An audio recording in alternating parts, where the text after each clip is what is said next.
Apa kabar murid sekalian? Kita berjumpa lagi di kelas yang seterusnya. Pada hari ini, cikgu akan memperkenalkan tentang kata ganda kepada murid sekalian. Adakah murid sekalian kenal apa itu kata ganda? Kata ganda merupakan perkataan yang ditulis secara berulang, yang dikenali sebagai kata ganda. Pada hari ini, kita akan melihat kata ganda penuh, kata ganda separa, dengan kata ganda berirama. Dalam bahasa Melayu, kita ada beberapa jenis kata ganda.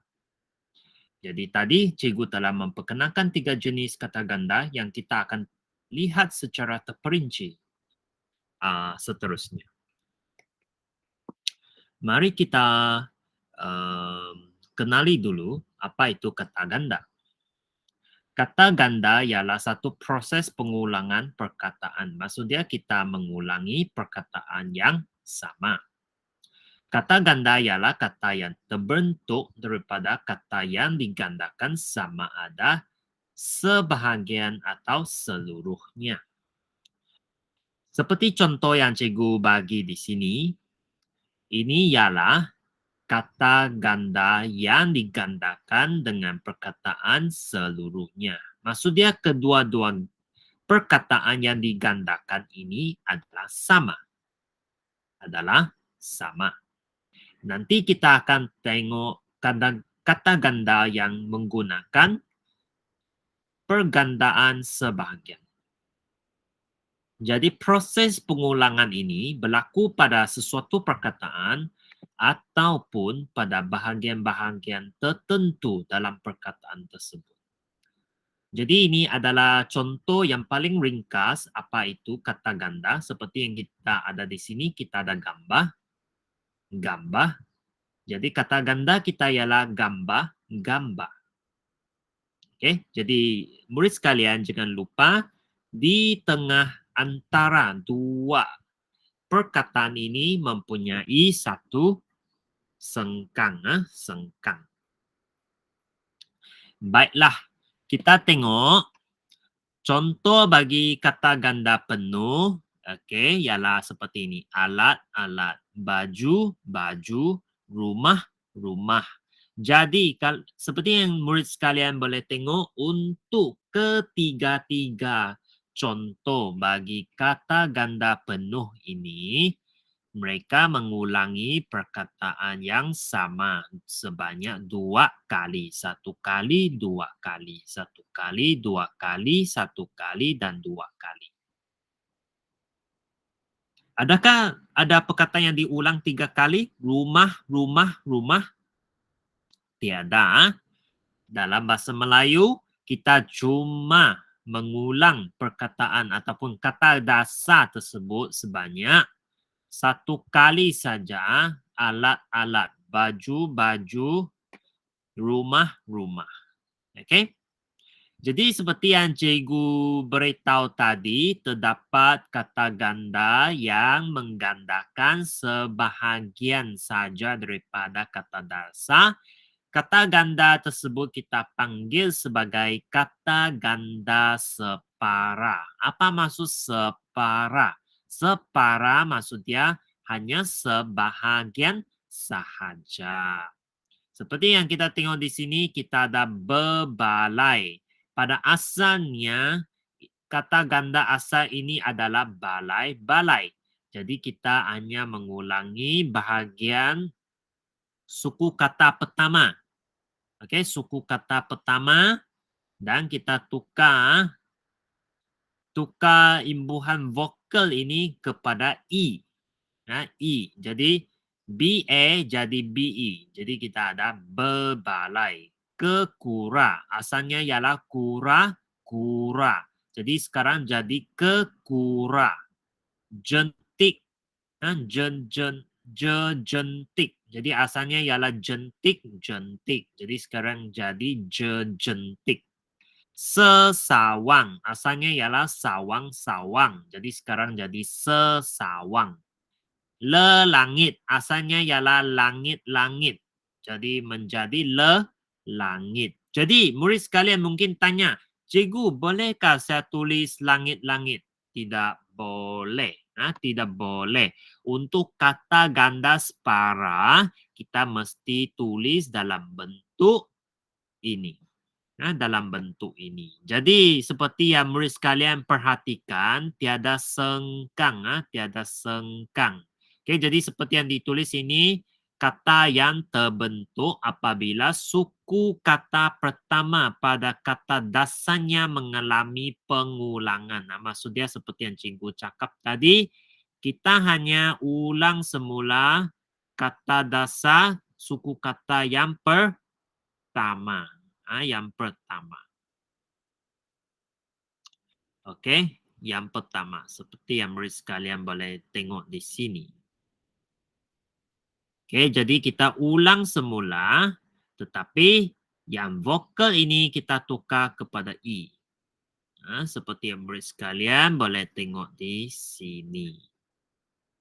Okey. Baiklah, kita tengok yang seterusnya. Jadi cuba kita tengok petikan ini. Dalam petikan ini menggunakan kata ganda penuh. Okey, jadi cikgu akan baca sekali dulu, kemudian cikgu akan terang. Kenangan di rumah panjang. Siapa tahu apa itu rumah panjang? Rumah panjang ialah rumah tradisional bagi kaum Iban. Kalau di Sabah, ada murid sekalian yang berada di Sabah, kita ada rumah panjang bagi suku kaum seperti Kadazan ataupun Murut dan sebagainya. Ada banyak lagi kaum yang suku kaum yang mempunyai rumah tradisional yang merupakan rumah panjang. Okey. Jadi di sini Kakak Anis melihat gambar-gambar pada paparan skrin telefon bimbitnya. Maksudnya Kakak Anis dia lihatlah gambar pada telefonnya lah. Okey. Jadi di sini kita ada gambar-gambar. Maksudnya ada banyak gambar lah, bukan hanya ada satu gambar. Bila kita gandakan perkataan kata dasar ini bermakna jambak. Apa maksud jambak? Jambak maksud dia banyak. Banyak. Kebanyakan gambar itu diambil ketika dia berkunjung ke tempat-tempat menarik di Sarawak. Okey, maksud dia Kakak Anis ini dia telah pergi ke Sarawak, okey, dan dia telah mengambil banyak gambar lah. Okey.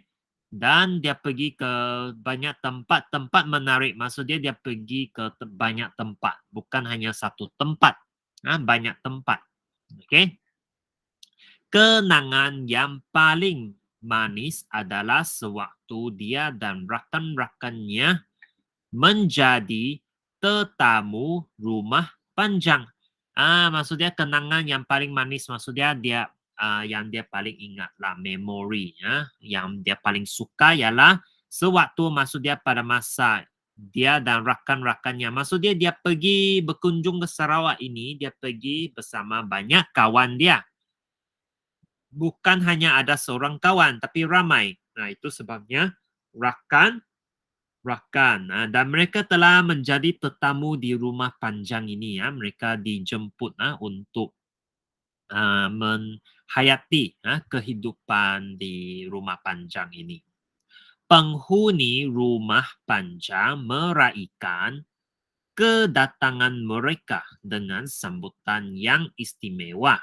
Maksudnya bila Kakak Anis ini dengan rakannya pergi ke rumah panjang ini, mereka telah disambut dengan sambutan yang istimewa. Apa sambutan istimewa itu? Dia ada penari-penari mempersembahkan tarian ngajak ngalu temuai yang sangat unik dan menarik. Maksudnya itu penghuni di rumah panjang ini mereka ialah penari. Mereka mempersembahkan tarian tradisional mereka yang bernama Ngajat Ngalu Temuai, yang sangat unik dan menarik. Jadi kita tengok di dalam petikan kita ada kata ganda, gambar-gambar, tempat-tempat, rakan-rakan, penari-penari. Jadi kenapa kita perlu menggandakan perkataan atau kata dasar ini adalah sebab kita hendak memberitahu orang bahawa gambar-gambar maksud dia banyak gambar. Tempat-tempat maksud dia banyak tempat. Rakan-rakan maksud dia banyak rakan. Penari-penari maksud dia banyak penari. Maksud dia maksud jambak lah. Lebih dia maksud dia banyak begitu. Seterusnya kita tengok kata ganda separa. Kata ganda separa. Okey, jadi kita baca dulu petikan ini. Okey, kita baca dulu. Tetamu dari Jepun. Maksudnya ada tetamu, ada kawan dari Jepun. Jadi di sini kita ada kekuda. Apa maksud kekuda ini? Kekuda ialah rangka kayu yang menahan bumbung. Di dalam bumbung ini ada rangka kayu ini. Jadi rangka kayu ini kita panggil sebagai kekuda. Apa maksud tetupai? Tetupai ialah kayu yang menahan antara atap dengan tiang. Atap dengan tiang supaya atap ini dia lebih kukuh lagi. Dan apa itu ialah kekisi. Kekisi ini selalu berada di tingkap sini di beranda ini. Supaya orang tidak akan jatuh lah. Jadi kalau kita tengok di rumah tradisional ini selalu dia akan ada corak-corak ataupun ukiran tradisional. Ukiran tradisional. Oke, jadi Ayah Hanif dikunjungi tetamu istimewa. Ada kawan ada tetamu berjumpa melawat Ayah Hanif. Tetamu itu ialah Encik Suzuka. Maksudnya tetamu ini nama dia ialah Suzuka. Beliau rakan Ayah Hanif semasa belajar di Jepun. Maksudnya Ayah Hanif dulu dia belajar di Jepun.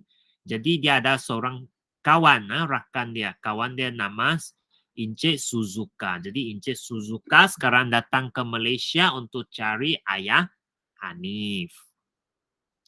Ayah Hanif melayan Encik Suzuka dengan mesranya. Maksudnya dia layan dia bawa dia pergi jalan-jalan, bawa dia pergi makan dan sebagainya lah.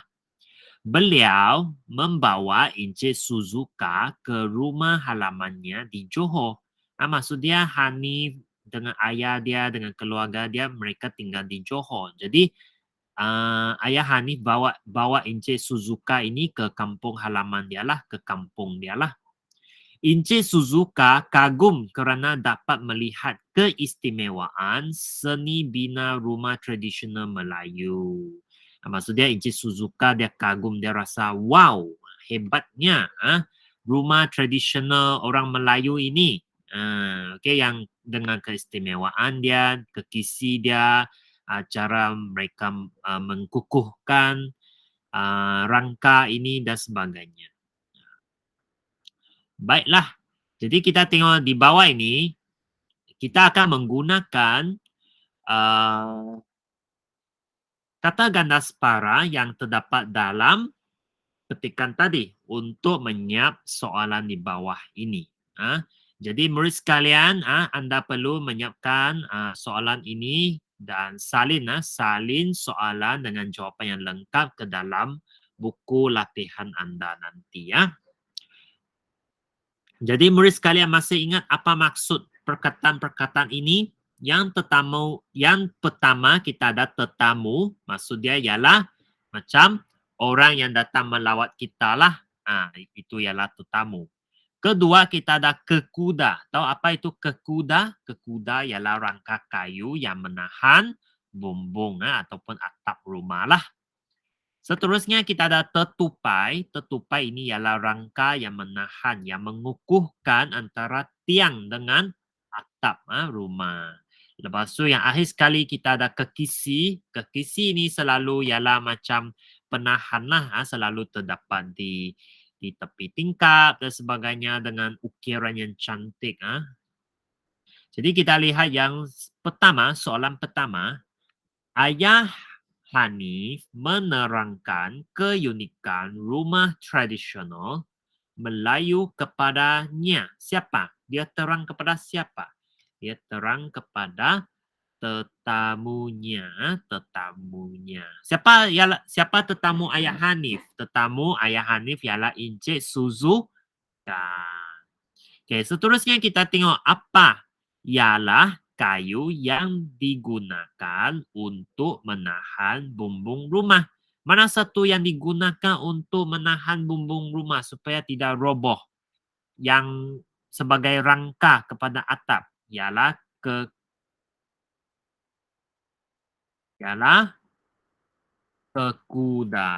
Kekuda. Okey. Nombor 3, pada tingkap rumah tradisional Melayu mempunyai ukiran yang cantik. Apa yang cantik? Tadi cikgu ada beritahukan ada ukiran yang cantik selalu pada tingkap. Apa itu? Kekisi.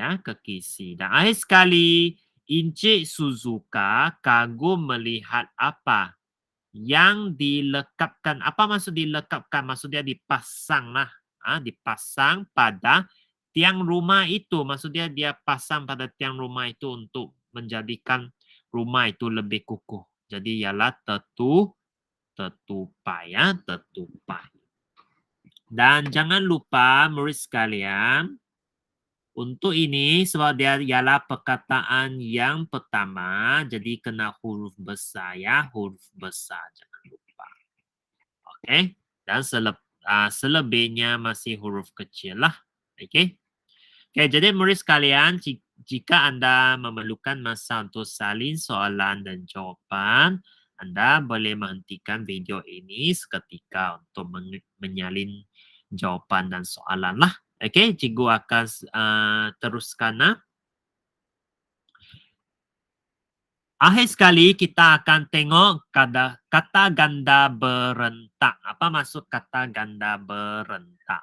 Berentak maksud dia macam berirama, ada berbunyi. Okey. Jadi dia ialah proses menggandakan kata dasar mengikut rentak bunyi tertentulah. Misalnya kita baca ini kayu kayan, rumput rampai, sayu mayu. Jadi bila kita baca dia macam ada rentak, ada berbunyi. Itu ialah kata ganda berentak. Baiklah, cikgu akan baca dulu petikan yang di atas ini, kemudian kita akan cuba menjawab yang di bawah ini. Jadi kita ada enaknya hidangan. Apa maksud hidangan? Hidangan ialah makanan. Enaknya maksud dia sedapnya. Okey, jadi keluarga Varuni mengundang saudara mara mereka ke rumah. Maksud dia Varuni lah dengan keluarga dia jemput mengundang, maksud dia jemput lah dia punya saudara mara, dia punya pakcik makcik, dia punya sepupu dan sebagainya ke rumah mereka. Mereka mengadakan jamuan makan, maksud dia mereka ada makan-makan. Di rumah keluarga Varuni ada makan-makan. Itulah mereka menjemput, semua datang untuk makan. Ibu Varuni menyediakan lauk pauk yang enak. Maksudnya ibu kepada Varuni, dia sediakan, dia masak lah. Okey, lauk pauk. Apa maksud lauk pauk? Lauk pauk ialah itu hidangan makanan yang enak, yang sedap. Hidangan utama yang disediakan ialah kari kambing. Maksudnya yang pertama, ibu dia masak ialah kari kambing. Kambing yang dimasak dengan kari lah. Ibu Varuni memasak kari dengan menggunakan resepi istimewa. Dia ada resepi tersendiri lah. Jadi resepi itu kenapa istimewa? Sebab resepi itu ialah turun-temurun itu daripada ibunya. Maksudnya ibu Varuni ini dia belajar untuk masak kari ini daripada ibunya. Maksudnya nenek kepada Varuni. Jadi resepi turun-temurun. Apa maksud turun-temurun? Turun-temurun maksudnya sesuatu yang diturunkan kepada generasi yang seterusnya. Misalnya mamak kamu, dia ajar kamu untuk masak kari, masak itu kan. Nanti kamu ajar lagi kepada anak kamu. Nanti anak kamu ajar lagi anak dia. Jadi resepi ini akan jadi turun-temurun. Ataupun mamak kamu dia ada macam barang kemas, ataupun dia ada beg yang mahal dan sebagainya. Mereka lain kali bila mereka sudah tua, mereka turunkan ataupun mereka bagi barangan ini kepada kamu, kamu bagi kepada anak kamu bagi kepada anak dia. Maksudnya barangan ini menjadi turun-temurun, sesuatu yang diajar dari generasi ke generasi yang seterusnya. Ataupun macam budaya kita. Apa maksud budaya? Macam kalau kita ada hari raya, ataupun kita ada tahun baru Cina dan sebagainya kan, kita ada budaya apa yang perlu kita buat masa itu. Jadi ini sesuatu yang turun-temurun. Maksudnya dulu kita punya ibu bapa ada buat, kita punya datuk nenek ada buat, kita punya nenek moyang ada buat. Mereka ajar kita punya datuk nenek kita ajar bapak mamak kita, bapak mamak kita ajar kita, nanti kita ajar lagi anak kita, begitu. Jadi dia akan jadi turun-temurun. Beliau menggunakan rempah ratus terpilih seperti bunga lawang, kulit kayu manis, dan buah pelaga. Okey, jadi apa itu rempah ratus? Rempah ratus maksud dia bahan-bahan lah. Bahan-bahan. Maksudnya kalau kamu memasak, kamu mesti ada macam garam, lada, ataupun bunga lawang, kulit kayu manis, buah pelaga dan sebagainya kan. Semua itu ialah rempah ratus. Okey. Jadi sekarang kita sudah tahu maksud keempat-empat kata ganda berentak ataupun kata ganda berirama ini. Seterusnya kita akan menggunakan semula kata ganda ini untuk melengkapkan tangan yang selebihnya. Jadi kita tengok yang pertama ini. Varuni makan dengan berseleranya. Apa maksud berseleranya? Maksudnya makan dengan berasa sedap lah. Jadi siapa yang makan dengan berselera? Ialah saudara Mara. Saudara Mara Varuni makan dengan berseleranya.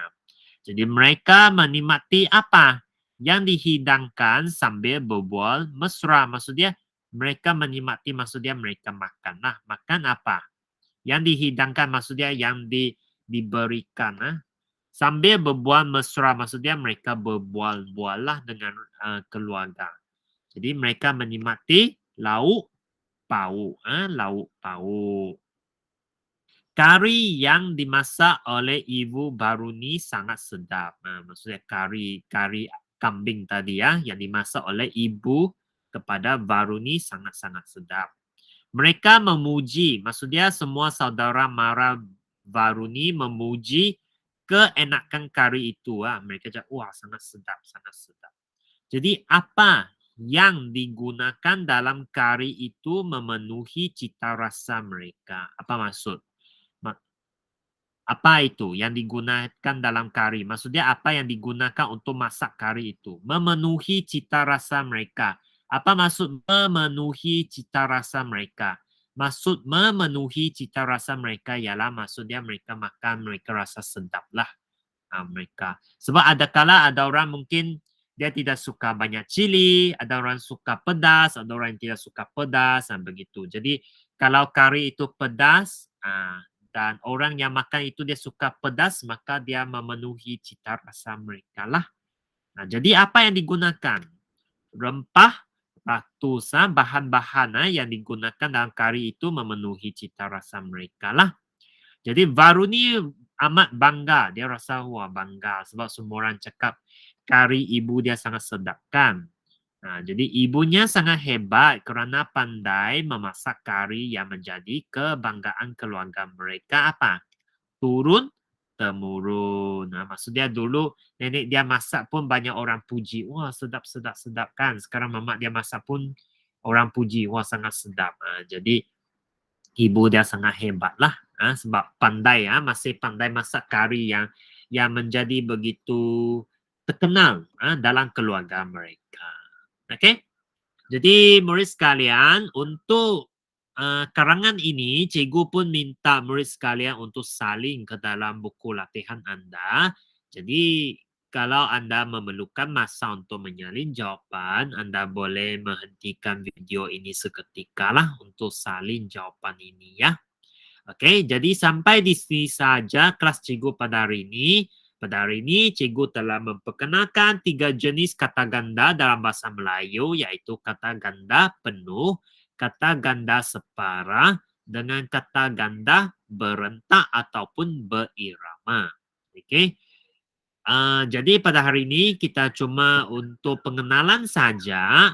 Nanti untuk kelas yang seterusnya, cikgu akan membuat sedikit latih tubi untuk murid sekalian untuk menguji sama Anda murid sekalian betul-betul memahami apa itu kata ganda ya.